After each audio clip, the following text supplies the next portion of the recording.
আওয়ামী লীগের সাবেক সংসদ সদস্য হাজী সেলিমকে গ্রেপ্তার করেছে পুলিশ। গত ১ সেপ্টেম্বর দিবাগত মধ্যরাতে রাজধানীর পুরান ঢাকার বংশাল এলাকা থেকে তাকে গ্রেপ্তার করা হয়। ঢাকা মহানগর গোয়েন্দা পুলিশের যুগ্ম commissioner Mohammad Rabiul Hossain the Business স্ট্যান্ডার্ডকে বলেন, গোপন সূত্রে পাওয়া তথ্যের ভিত্তিতে ডিবির একটি টিম অভিযান চালিয়ে তাকে গ্রেপ্তার করেছে। তার নামে একাধিক মামলা রয়েছে, তবে কোন মামলায় তাকে গ্রেপ্তার দেখানো হবে আপাতত বলা যাচ্ছে না। পুরান ঢাকার লালবাগ ও চকবাজার এলাকা নিয়ে গঠিত ঢাকা ৭ আসনের সাবেক সংসদ সদস্য হাজী সেলিম দীর্ঘদিন আওয়ামী লীগের রাজনীতির সঙ্গে জড়িত। তিনি আওয়ামী লীগের প্রার্থী হিসেবে প্রথম সংসদ সদস্য নির্বাচিত হয়েছিলেন ১৯৯৬ সালে তৎকালীন ঢাকা ৮ আসন থেকে। পরে ২০০১ সালের নির্বাচনে প্রয়াত বিএনপি নেতা নাসির উদ্দিন আহমেদ পিন্টুর কাছে হেরে যান তিনি। ২০১৪ সালে অনুষ্ঠিত ১০ম জাতীয় সংসদ নির্বাচনে ঢাকা ৭ আসন থেকে স্বতন্ত্র প্রার্থী হিসেবে নির্বাচন করেন হাজী সেলিম। ওই নির্বাচনে আওয়ামী লীগের মনোনীত প্রার্থী মোস্তফা জালাল মহিউদ্দিনকে পরাজিত করে সংসদ সদস্য নির্বাচিত হন তিনি। ২০১৮ সালে একাদশ জাতীয় সংসদ নির্বাচনে আওয়ামী লীগের মনোনয়নে একই আসন থেকেই সংসদ সদস্য নির্বাচিত হন হাজী সেলিম।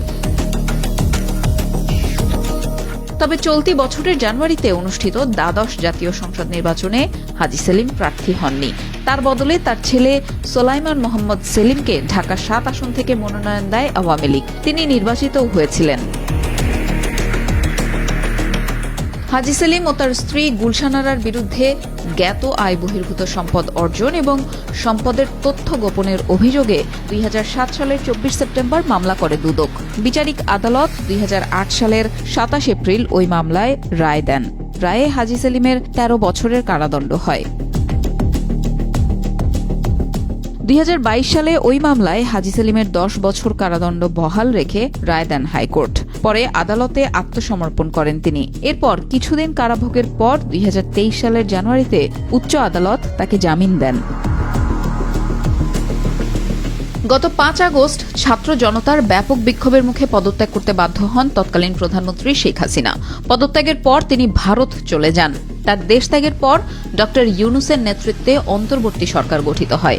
এরপর শেখ হাসিনা সহ তার মন্ত্রিসভার সদস্য ও আওয়ামী লীগ নেতাদের নামে একের পর এক মামলা হতে থাকে। সাবেক আইনমন্ত্রী আনিসুল হক, সাবেক প্রধানমন্ত্রীর বেসরকারি খাত বিষয়ক বিনিয়োগ উপদেষ্টা সালমান এফ রহমান সহ অনেককেই গ্রেপ্তার করা হয়।